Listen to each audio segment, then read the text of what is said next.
નમસ્કાર વિદ્યાર્થી મિત્રો, તપોન ગ્રુપ ઓફ સ્કૂલ સંચાલિત આપણી યુટ્યુબ ચેનલ તપોન સાયન્સ એકેડમીમાં હું શિલ્પા મેમ આપ સર્વ વિદ્યાર્થીઓનું હાર્દિક સ્વાગત કરું છું. JEE NEET 11 science chemistry chapter GOC, જેમ કે તમે જોઈ શકો.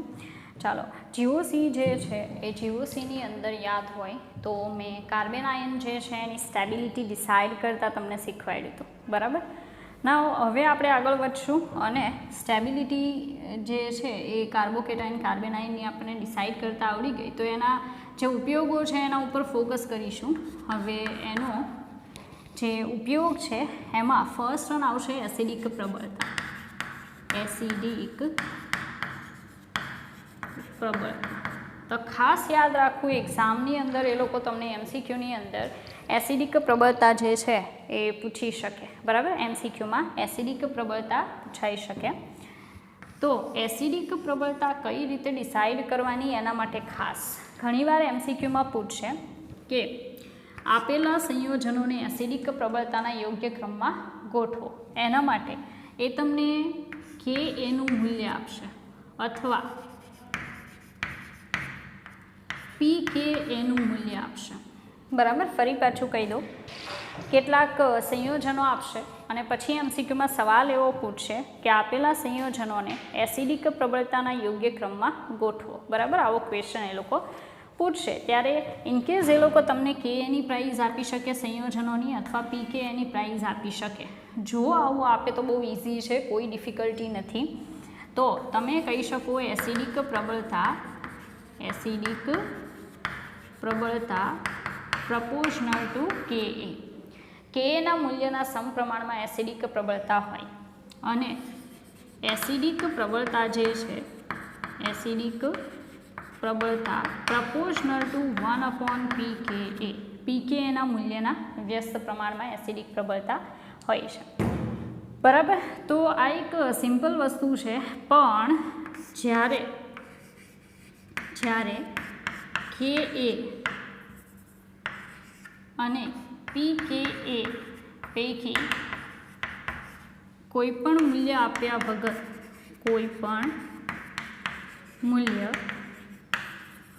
વગર એસિડિક પ્રબળતા પૂછે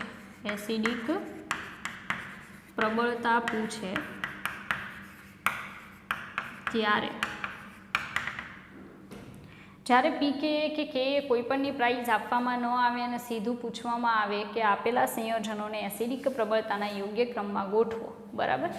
ત્યારે શું કરશો? તો ત્યારે જે તે એસિડમાંથી સ્ટેપ કહું છું, જે તે એસિડમાંથી H+ દૂર કરો. જે તે એસિડમાંથી શું કરો? H+ દૂર કરો. સેકન્ડ સ્ટેપ, બનતા ઋણ આયનોને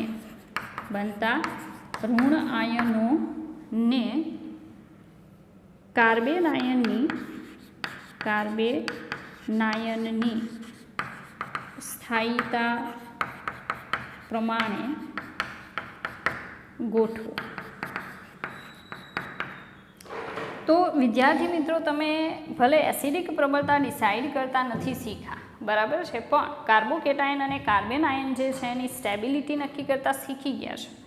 તો બસ એ જ વસ્તુના બેઝ ઉપર તમે નોર્મલી એસિડ છે એની પ્રબળતાનો ક્રમ ડિસાઇડ કરી શકો. તેમ છતાં આપણને ઘણો બધો ખ્યાલ છે કે જે મિનરલ એસિડ હોય છે, જેમ કે H2SO4 છે, HNO3 છે, HCl છે, બરાબર. તો આવા બધા જે એસિડ છે એની એસિડિક સ્ટ્રેન્થ નોર્મલી વધારે હોય છે.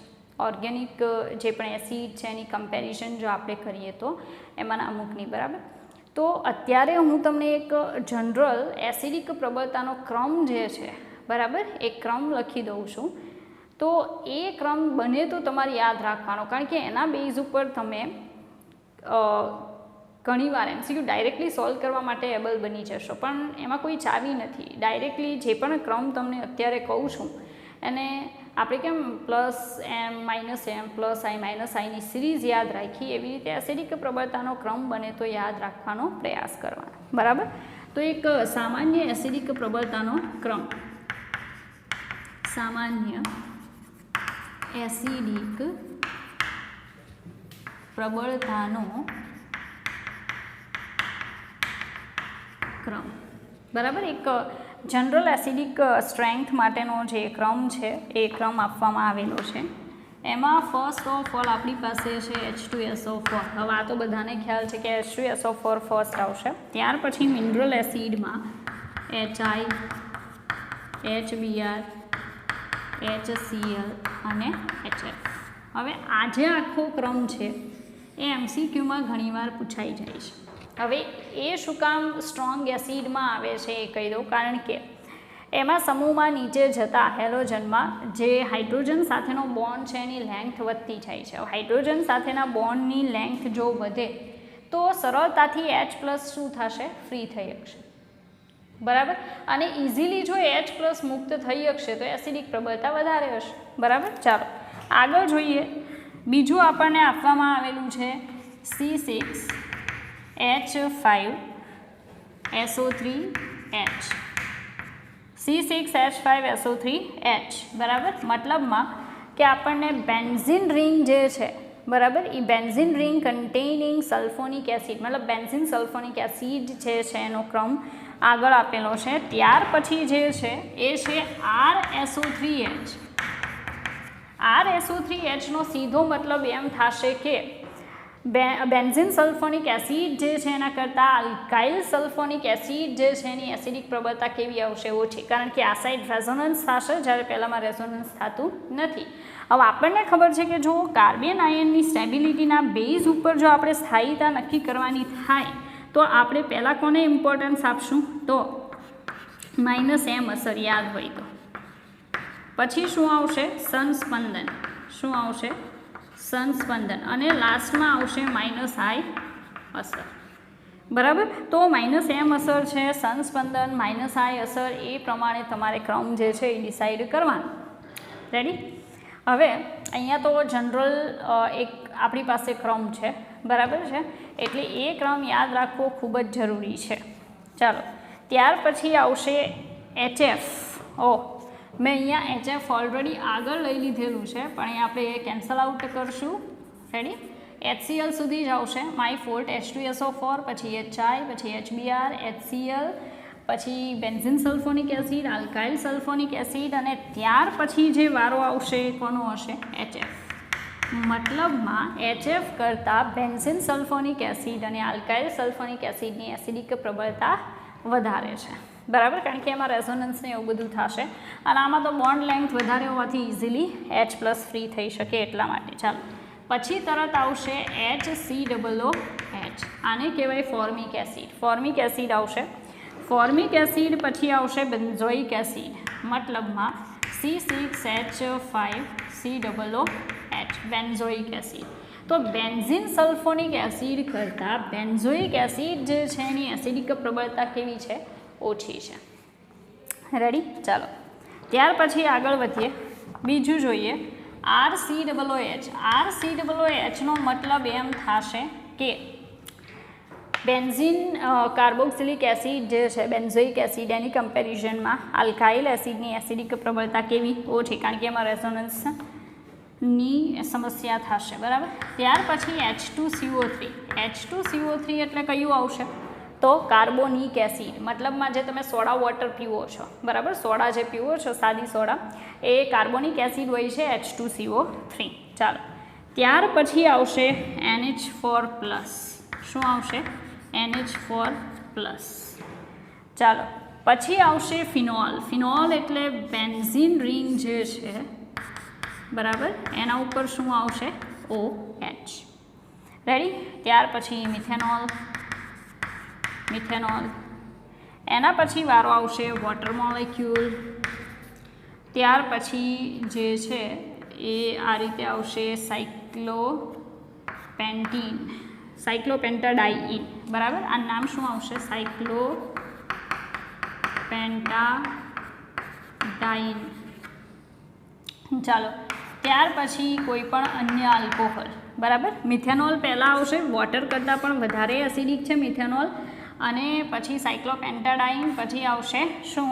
તો કોઈ પણ અન્ય આલ્કોહોલ. ચાલો ત્યાર પછી RC∭CH તમને ખ્યાલ હશે કે છેડા ઉપર ટ્રિપલ બોન્ડ હોય, આનું ઇમ્પોર્ટન્સ કહી દો, છેડા પર ત્રિબંધ વાળો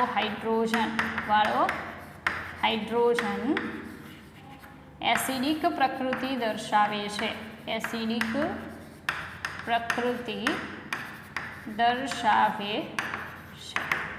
રેડી? ચાલો, એનાથી ઓછું એસિડિક આવશે pH3 એટલે ટ્રાઇફિનાઇલ મિથેન આવશે. ત્યાર પછી અમોનિયા, જો કે અમોનિયા બેઝિક છે પણ એની કમ્પેરિઝન એસિડિક પ્રબળતાની આપણે જો કરીએ કોની યારે, ડબલ બોન્ડવાળા હારે, તો એના કરતાં વધારે એસિડિક છે. આ યાદ રાખવું જરૂરી છે. અમોનિયા નોર્મલી બેઝિક કમ્પાઉન્ડ છે પણ RCH∼CH2 વાળું જે કમ્પાઉન્ડ છે એના કરતાં એસિડિક પ્રબળતા કેવી બોલાય છે, વધારે. ચાલો, ત્યાર પછી બીજું છે RCH2CH3. એનો સીધો મતલબ એમ થાય કે લાસ્ટમાં આવતા એસિડિક પ્રબળતા જે છે, બરાબર, એ એસિડિક પ્રબળતા ખતમ થઈને શું આવી જાય છે, બેઝિક મતલબ કેરેક્ટરિસ્ટિક આવતી જાય છે, બરાબર. હવે આજે તમે જુઓ છો એ ક્રમ તમારે યાદ રાખવાનો. થોડુંક આપણે અહીંયા બાજુમાં એક્સપ્લેનેશન જોશું કે શા માટે આવો ક્રમ આપવામાં આવે છે, બરાબર. ચાલો વિદ્યાર્થી મિત્રો, શા માટે આવો જ ક્રમ આવશે એ આપણે જોશું. મેં તમને હમણાં સમજાવ્યું હતું કે જ્યારે પણ એસિડિક પ્રબળતા નક્કી કરો ત્યારે H+ દૂર કરી અને નેગેટિવ આયન લખો. તો H2SO4 જે છે એમાંથી શું બને, નેગેટિવ આયન. 2 હાઇડ્રોજન કેન્સલ કરો, ચાલો, તો શું બને, SO4 2- sulphur double bond of O- અને O- H2SO4, બરાબર. તો અહીંયા પણ ડબલ બોન્ડ O આવશે ને. રેડી? હવે H2SO4 જે છે એનો આ જે નેગેટિવ આયન છે એ વધારે કેવો છે, સ્ટેબલ છે. એટલે આ કેવો આયન છે, સ્થાયી આયન છે. નેગેટિવ આયન જે છે એની સ્ટેબિલિટી જેટલી વધારે હશે ને, બરાબર, એટલી એની એસિડિક પ્રબળતા કેવી હોય, વધારે હોય. મતલબમાં કે H+ જે ફ્રી થાય છે એ H+ ફરી પાછા પોતાના નેગેટિવ આયન સાથે ઝડપથી જોડાવા જોઈએ નહીં. હવે એવું ક્યારે પોસિબલ બને કે જ્યારે આ જે બનતું નેગેટિવ આયન છે એ વધારે શું હોય, સ્થાયી હોય. તો SO4-2 જે છે એ બહુ કેવો છે, સ્ટેબલ છે, બરાબર છે. હવે સ્ટેબલ હોવાનું રીઝન શું છે, હવે આની ઉપર જે નેગેટિવ ચાર્જ છે, 2 એક્સ્ટ્રા ઇલેક્ટ્રોન છે એ અહીંયા માનો કે ટ્રાન્સફર થાય તો આ બોન્ડ અહીંયા ટ્રાન્સફર થઈ શકે. એમ મતલબમાં કન્ડિશન એવી છે કે નેગેટિવ વીજભાર જગ્યા બદલી શકે છે,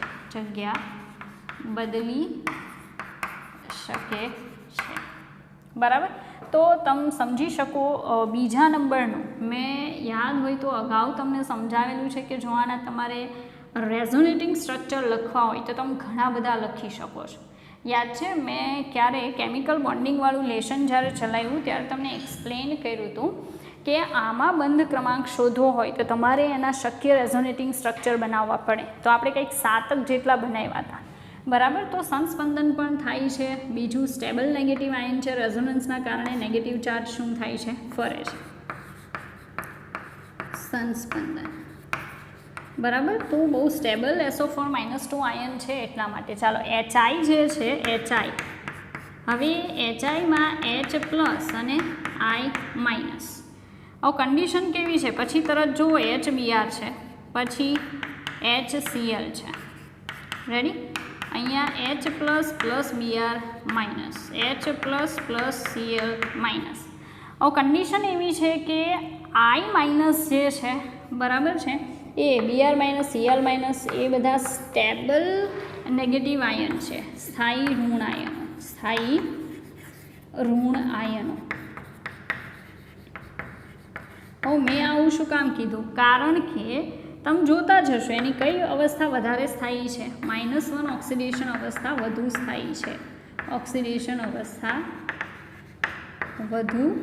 સ્થાયી છે, તો -1 ઓક્સિડેશન અવસ્થા જો વધારે સ્ટેબલ હોય તો સીધી વાત છે કે આ નેગેટિવ આયનની સ્ટેબિલિટી શું હશે? વધારે. એટલે H+ ત્યાં પાછો જોડાવાની વૃત્તિ બહુ દર્શાવશે નહીં. ચાલો પછી HFની વાત કરું તો HFને પાછળ લઈ ગયા તમે જોઈ શકો. એનું રીઝન છે કે HF જે છે એમાંથી H+ અને F- પહેલાં તો F- નો ડાઉટ બની શકે છે, સ્ટેબલ પણ છે, બરાબર. પણ આપણે જો વાત કરીએ કે FCl-Bri વચ્ચે એના જે હાઇડ્રોજન સાથે બોન્ડ છે એમાં H અને F વચ્ચે આટલો બોન્ડ છે, H અને Cl વચ્ચે મોટો બોન્ડ, H અને Br વચ્ચે એનાથી મોટો બોન્ડ, H અને I વચ્ચે એનાથી મોટો બોન્ડ છે, બરાબર. અહીંયા કન્ડિશન કેવી કે આ બોન્ડ જે છે એને ઇઝીલી બ્રેક કરી અને આપણે નેગેટિવ આયન જે છે એ નેગેટિવ આયન ઇઝીલી ફોર્મ ના કરી શકીએ, બરાબર. જ્યારે Cl જે છે એમાં બોન્ડ લેન્થ વધારે છે, બંધ લંબાઈ વધે એટલે બંધની પ્રબળતા શું થાય? ઘટે. બંધ લંબાઈ પ્રપોર્શનલ ટુ બંધની પ્રબળતા પણ વ્યસ્ત પ્રમાણમાં ચલે છે એટલે બંધ લંબાઈ વધશે એમ બંધની પ્રબળતા શું થાય? ઘટે.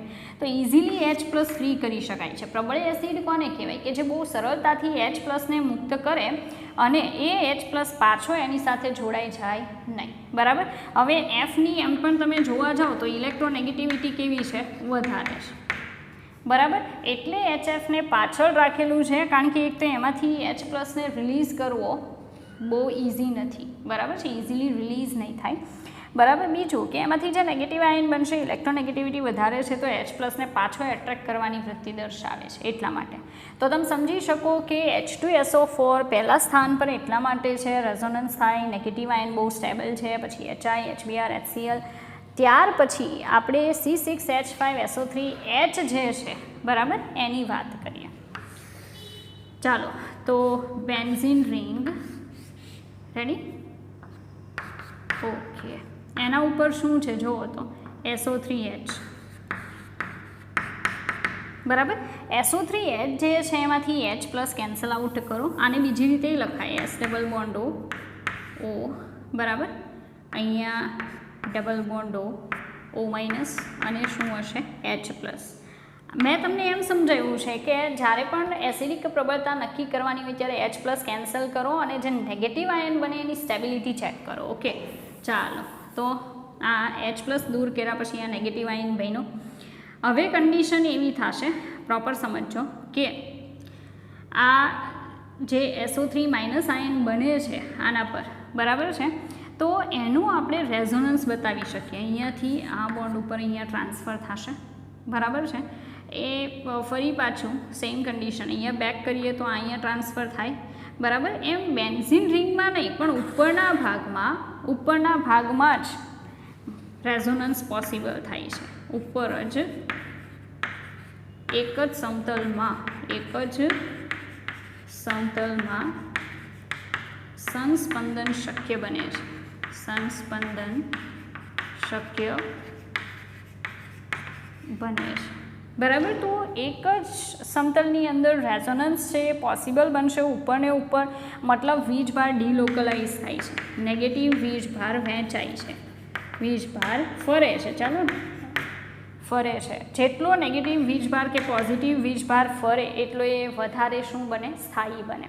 તો અહીંયા ઉપરને ઉપર એક જ સમતલમાં સંસ્પંદન શક્ય બને છે, રેઝોનન્સ થાય, નેગેટિવ ચાર્જ ફરી શકે છે અને એટલા માટે એ સ્ટેબલ છે એટલે ત્યાં આવશે. એની કમ્પેરિઝન જો હું RSO3H કરું, R એટલે હું કોઈ પણ આલ્કાઇલ ગ્રુપ લઈ શકું, S double bond O H+. હવે એસિડિક પ્રબળતા માટે H+ કાઢી નાખવાનો. તો જે નેગેટિવ આયન બન્યું છે એમાં નો ડાઉટ રેઝોનન્સ હું કરી શકું, બરાબર. પણ કન્ડિશન એ બીજી પણ છે કે આખું જે ગ્રુપ છે ને, બરાબર, એ -I અસર બતાવે. કઈ અસર બતાવે? -I અસર. માઇનસ ને માઇનસથી શું થાય? ફાયદો થાય, બરાબર. તો અહીંયા સંસ્પંદન થશે પણ આ જે ગ્રુપ છે ને કઈ અસર બતાવે? +I અસર બતાવે, બરાબર. તો અહીંયા સંસ્પંદન થાય છે, સંસ્પંદન થાય, એક જ સમતલમાં થાય, નેગેટિવ વીજભાર ફરે, બરાબર. બધી વસ્તુ સેમ જ છે પણ ફેર ખાલી એટલો છે, જો આ બેની કમ્પેરિઝન કરું તો કમ્પેરિઝનમાં કન્ડિશન શું છે કે માઇનસ આઈ અસર દર્શાવતો આખો સમૂહ છે જેનાથી માઇનસને ફાયદો થાય. અહીંયા પ્લસ આઈ અસર દર્શાવતો સમૂહ છે એનાથી ફાયદો નહીં પણ શું થાય? નુકસાન. HFની આગળ બેને એટલે રાખ્યા કારણ કે બંનેમાં સંસ્પંદન થઈ અને નેગેટિવ વીજભાર ફરે છે જે HFમાં પોસિબલ નથી કેમ કે HFમાં કોઈ સંસ્પંદન થશે નહીં. બરાબર. ચાલો હવે પછી આપણે નીચેનું જે પણ છે એ સમજશું. પહેલાં તમે આટલું સમજી લો. રેડી?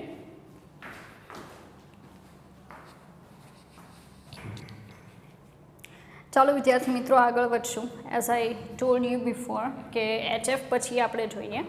જો હું વાત કરું HCOOH તો HC ડબલ બોન્ડ O અને H. મેં તમને એવું કીધું હતું કે એસિડિક પ્રબળતા ડિસાઇડ કરવા માટે તમારે શું કરવાનું? તો H+ દૂર કરવાનું. તો ઘણા લોકો સમજશે કે ડાયરેક્ટલી અગર કાર્બન સાથે જોડાયેલો H છે તો એ પણ દૂર થાય, પણ એ દૂર ન થાય. ખાલી તમે આને જ એસિડિક હાઇડ્રોજન કહી શકો. Acidic hydrogen.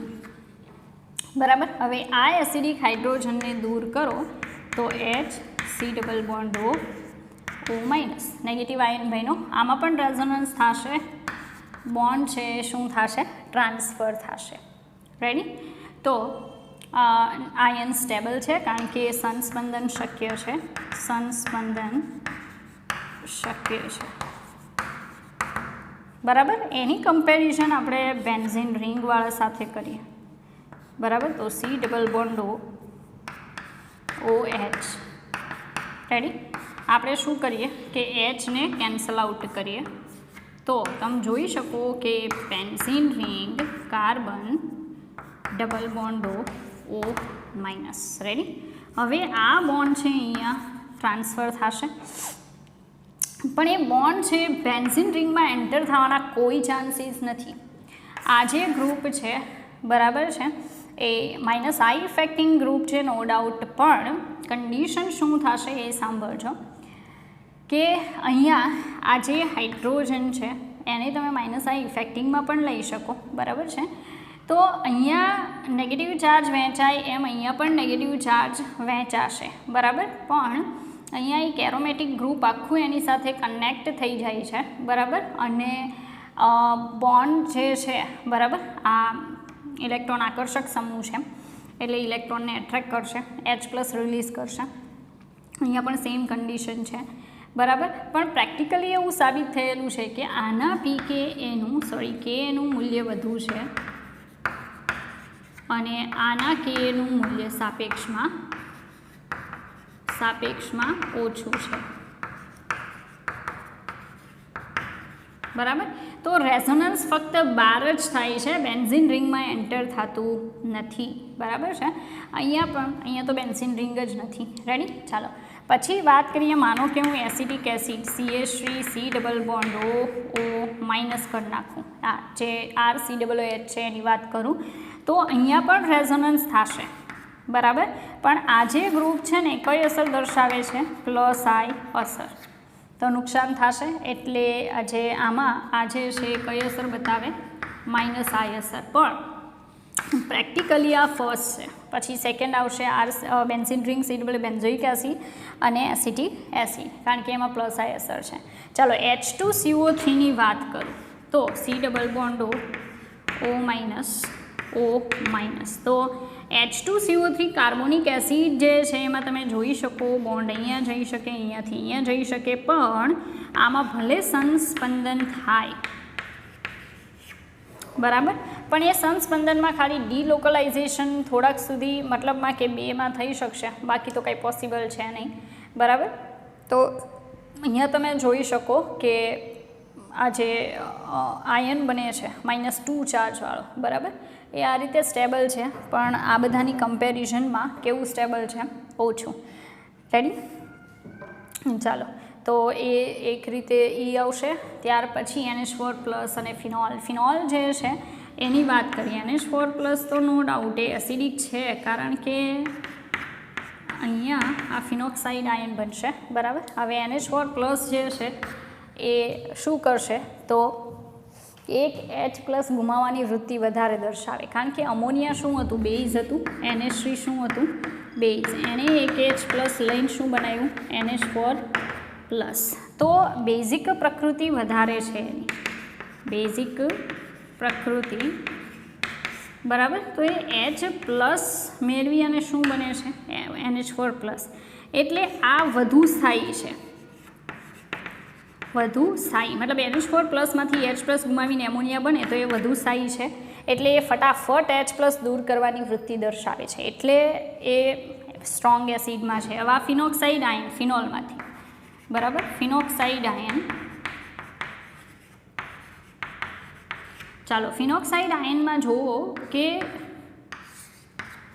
રેઝોનન્સ થાય છે અને નેગેટિવ ચાર્જ છે બેન્ઝીન રિંગમાં ફરે છે. એટલું યાદ રાખજો, બેન્ઝીન રિંગમાં ચાર્જ ફરે એના કરતાં બેન્ઝીન રિંગની ઉપર જે ગ્રુપ છે એ ગ્રુપમાં સમમિતીય રીતે અને સમતલીય ચાર્જ જે ફરે ને વધારે સ્ટેબલ હોય બરાબર. તો અહીંયા ફિનોક્સાઇડ આયન જે બને છે નો ડાઉટ સ્ટેબલ છે, પણ એમાં ચાર્જ છે એ ક્યાં દાખલ થાય છે બેન્ઝીન રિંગની અંદર બરાબર. બાકી જે જોવો છો એ નોર્મલી ગોઠવેલા તો છે જ, લાઈક અહીંયા CH3OH છે, એમાં CH3O માઇનસ બનશે, વોટર તો બંને આવે, એસિડ છે, બેઝ છે, ઓકે ઉભય ગુણી છે બધું. એટલે એના કરતાં આગળ મિથેનોલ લીધેલું છે, મિથેનોલથી આગળ શું આવશે તો ફિનોલ આવશે બરાબર. એટલે આમાંથી પણ આપી શકે અથવા તો અન્ય કમ્પાઉન્ડ પણ આપી શકે, તમારે ગોઠવવાના થશે. તો આ જે ક્રમ છે એને અવારનવાર જોવો અને બને તો યાદ રાખવાનો પ્રયાસ કરવો, કેમ કે જો તમે આને યાદ રાખશો તો કોઈ MCQ પૂછાશે તો તમે ડાયરેક્ટલી સોલ્વ કરવા માટે એબલ થશો. નહીં તો હમણાં હું તમને બહુ બધા ઉદાહરણ આપીને એક્સપ્લેન કરીશ કે અલગ અલગ ટાઈપનું આપે તો કઈ રીતે કામ કરું બરાબર. કારણ કે બેન્ઝીન રિંગવાળા વધારે પ્રિફર કરશે, જે આમાં તમે એટલા બધા નથી જોતા, ઓછા છે. રેડી? એટલે આ તો જનરલ ટ્રેન્ડ છે જે તમારે યાદ રાખવાનો છે બરાબર. બાકી તો જોઈએ આપણે એસિટિલિન મૂકેલું છે છેલ્લે. જુઓ એસિટિલિનમાં હાઇડ્રોકાર્બનવાળા લેશનમાં સરે તમને સમજાવ્યું હશે કે CH ટ્રિપલ બોન્ડ CHની સોડિયમ સાથે પ્રોસેસ કરાવવામાં આવે તો CH triple bond C minus Na plus બની અને 1/2 શું થઈ જાય H2 ગેસ ઉત્પન્ન થાય. યાદ છે? તો છેડા ઉપર જો ટ્રિપલ બોન્ડ હોય તો એની સાથે કનેક્ટેડ હાઇડ્રોજન છે બરાબર, એ દૂર થવાની વૃત્તિ દર્શાવે. એનું રીઝન શું? કારણ કે આ કાર્બન કયા સંકરણમાં હોય sp, એટલે એની ઇલેક્ટ્રોનેગેટિવિટી શું હોય વધારે. એટલે બંધનું જે ઇલેક્ટ્રોન યુગ્મ છે કાર્બન અને હાઇડ્રોજન વચ્ચેનું, એ ઇલેક્ટ્રોન યુગ્મને ખેંચવાની વૃત્તિ કેવી દર્શાવે વધારે. એટલે એસિડિક પ્રબળતા છે, પણ બાકીના જે એસિડ જોવો છો એની કમ્પેરિઝનમાં એકદમ લો એસિડિક પ્રબળતા છે બરાબર. તો ક્રમ છે મેં કીધું એમ બધાની સમજ જોવાની કોઈ એટલી જરૂર નથી, કારણ કે આમાંથી આવશે પણ આ જે નીચેના છે એના આવવાના ચાન્સીસ એટલા કોઈ છે નહીં બરાબર. પણ ક્રમ જે છે એને બને તો યાદ રાખવાનો પ્રયાસ કરવો. ઓકે,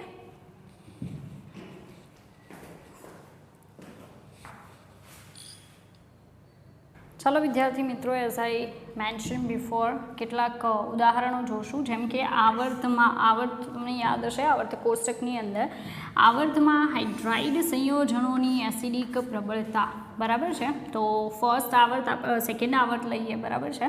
તો સેકન્ડ આવર્તમાં માનો કે હું મિથેન લઈ લો, ત્યાર પછી અમોનિયા લઈ લો, એના પછી માનો કે આપણે H2O લઈએ અને HF લઈએ બરાબર. હાઇડ્રાઇડ સંયોજનો કીધેલા છે.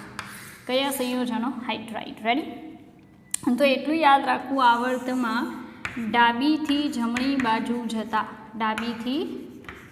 બાજુ જતા હાઇડ્રાઇડ સંયોજનો છે એની એસિડિક પ્રબળતામાં શું થાય?